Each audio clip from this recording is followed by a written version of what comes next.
Hey, welcome to Circle of Blues, year ahead in water in 2026. We have a target-rich environment for environmental reporters and water reporters in the United States and around the world. The biggest story across the region for 2026, I think, will continue to be the rapid construction of data centers. The big story will be the Colorado River Basin. Snowpack is pretty abysmal.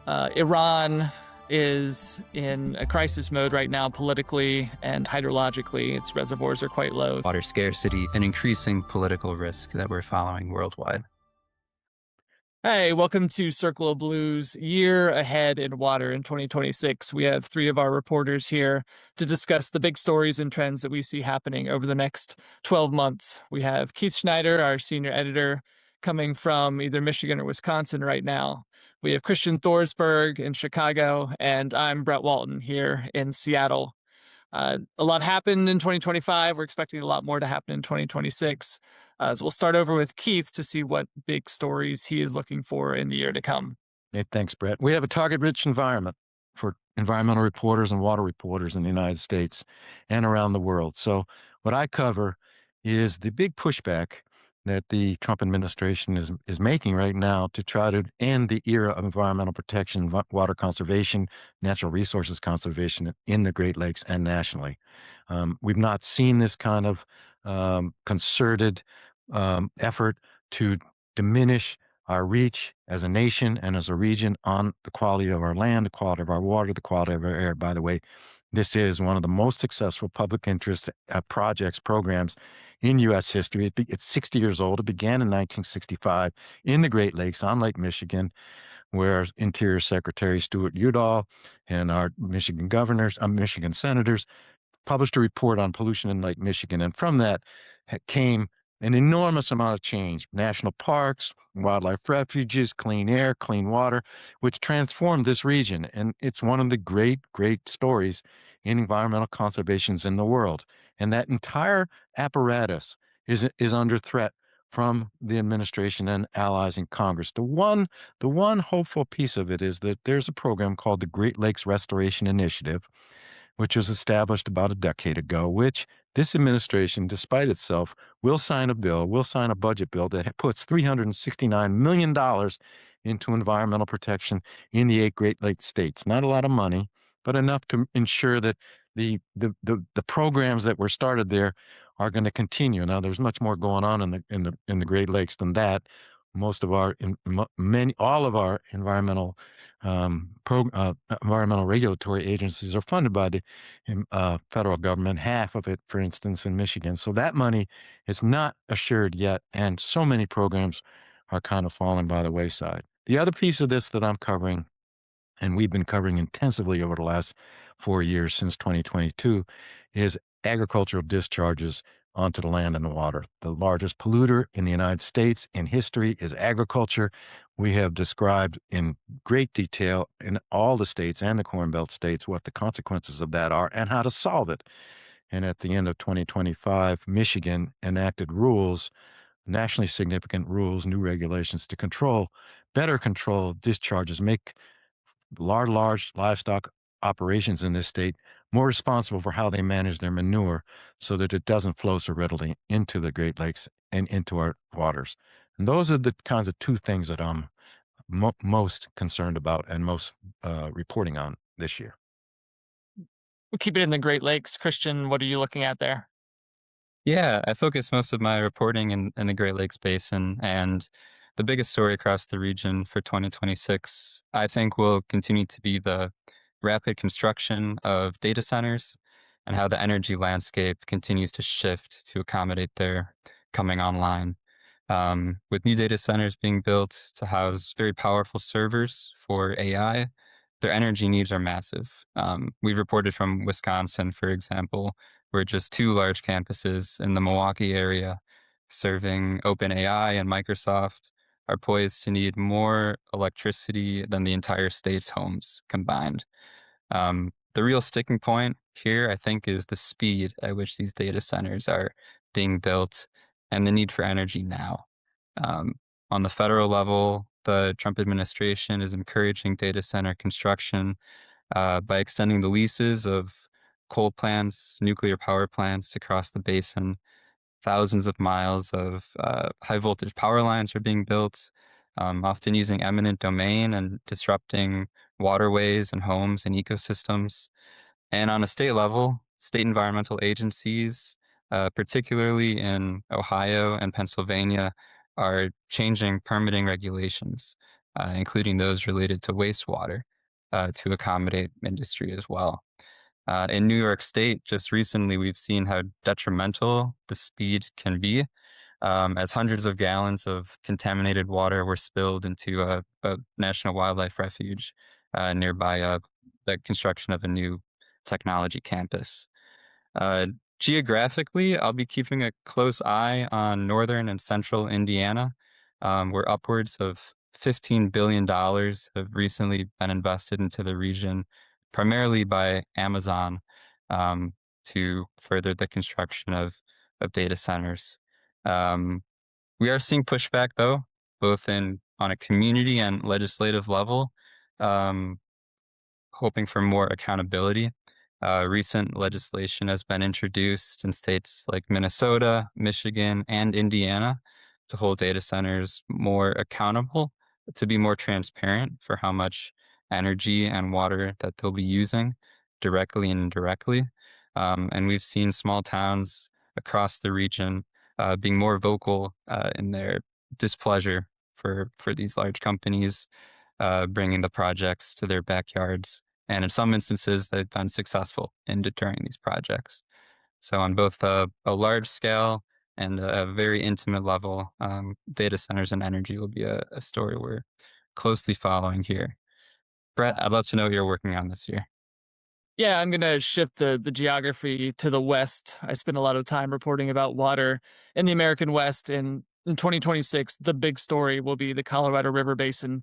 It's a pivotal year for the basin, both in terms of hydrology and in the politics. So, one, there was a 20-year agreement that expires at the end of 2026 about how to operate the basin's big reservoirs. So that is expiring. The states were supposed to have come to a decision about how to renegotiate those rules, but they've been unable to do so far. And that's causing a lot of consternation in the basin. They're coming up against some pretty close deadlines.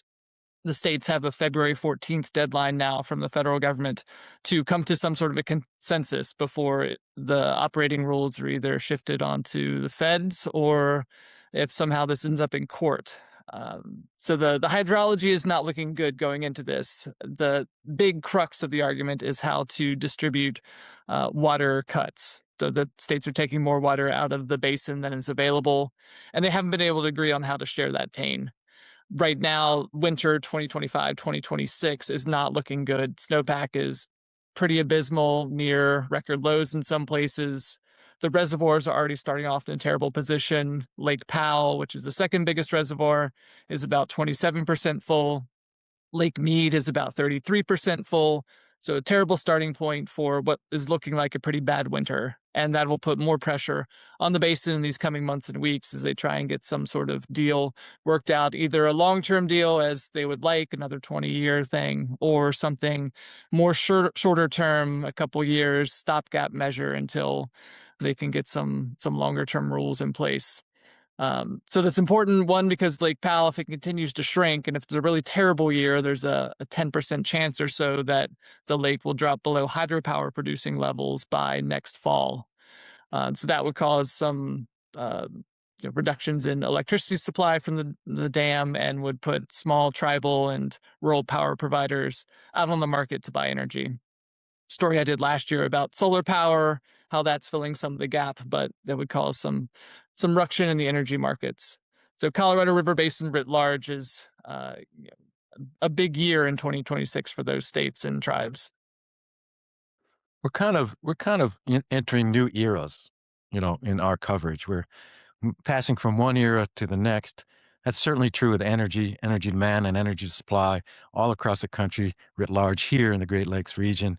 One of the stories that I will be covering very intensively is what's happening in our nuclear power industry sector in the Great Lakes. In Michigan, an old power plant, Palisades, down, or, in the southern part of Lake Michigan on the Michigan side, closed.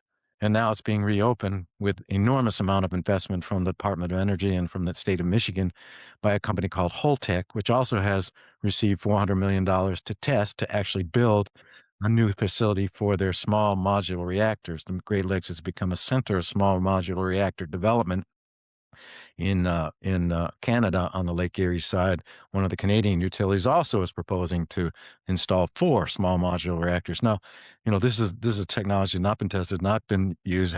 Is it safe? Is it not safe? Does it represent a real breakthrough for climate because it doesn't have discharges into the air, or is it something else? Is it a financial disaster? Very interesting story, part of the changing dynamic entering a new epoch in energy demand and energy supply, all of which has water as a central piece of it. Yeah, we'll be doing a lot more water and energy reporting in the coming months, both Great Lakes and nationally, around data centers and also the expansion in electricity demand in the country, which is going up significantly for the first time in decades. So let's look at a couple international stories before we head on. So one thing, Iran is in a crisis mode right now, politically and hydrologically. Its reservoirs are quite low, so that's a point to watch.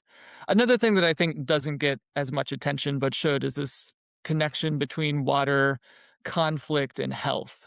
And there's a cholera outbreak that's been going on for about a year and a half, almost 2 years now, worldwide. It's one of three illnesses that the World Health Organization deems an outbreak, along with mpox and COVID. So cholera is this other one that you don't hear as much about, and that's largely because it affects poorer countries and conflict-ridden countries where water and sanitation and hygiene are not available. There's refugee camps, there's upheaval and displacement. But the cholera epidemic is something that global health authorities have not been able to get a handle on, and is something that's killing people. And it's been a big year for dams, both in 2025 and looking ahead to 2026. Uh, Late last year, Ethiopia inaugurated its Grand Renaissance Dam, which gives it a majority control over the Nile River and the water resources in countries including Egypt. Morocco is poised this summer to open a series of new dams, which would give it control over a majority of the waters that enter Algeria. Um, and water is a increasing pressure point in the tensions between India and Pakistan, particularly on the Indus River, which Pakistan relies on for agriculture, and which dams in India uh, regulate the water levels there. Um, that's particularly critical as well because of the number of deluges and the seasonal rainfalls that swell these rivers, and has caused thousands of evacuations in Pakistan in the past months. So that's another tension point. And over the past in 2024, recent reporting and numbers indicate that the number of water-related conflicts and violence have spiked to record levels. And so water scarcity, cross-boundary water regulation is uh, an increasing political risk that we're following worldwide. Brett, if I could also sort of introduce this idea of nonprofit journalism and Circle of Blue and where we fit. Yeah, I think this is a good point to end on why this sort of work is important and unique. Um, so, I hear often that the journalism is declining and the number of newspapers is declining. This is all true, not the journalism declining, but the number of access points for journalists to do their work is declining. That is true in the sort of conventional media, but it's not true in the nonprofit media.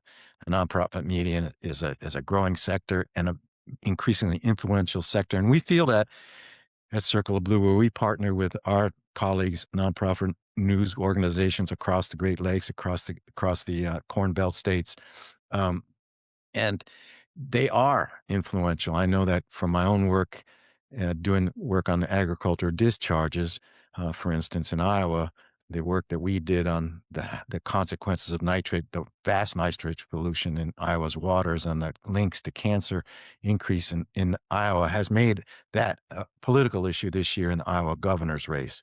We see it also in Michigan. Michigan, in the last 2 years, Supreme Court decided the most important environmental case of this century, uh, directing our state environmental agency to actually regulate.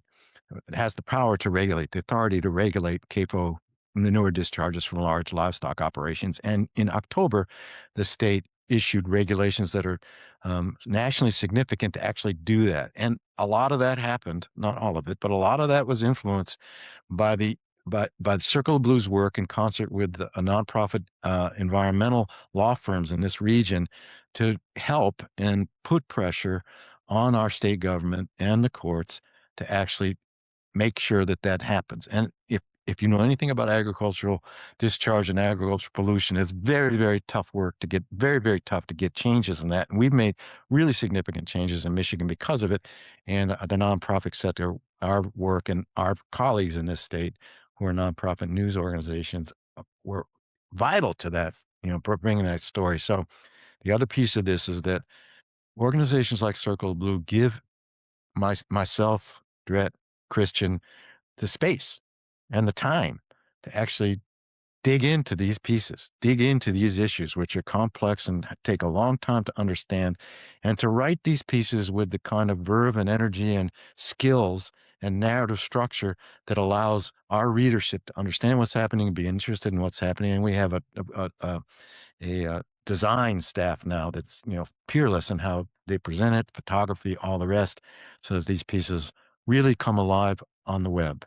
And that's an important piece of what's happening in journalism here in the Great Lakes, in the United States, and around the world. And it's a privilege to be part of it. As I've told my colleagues, I've done a lot of work in this area.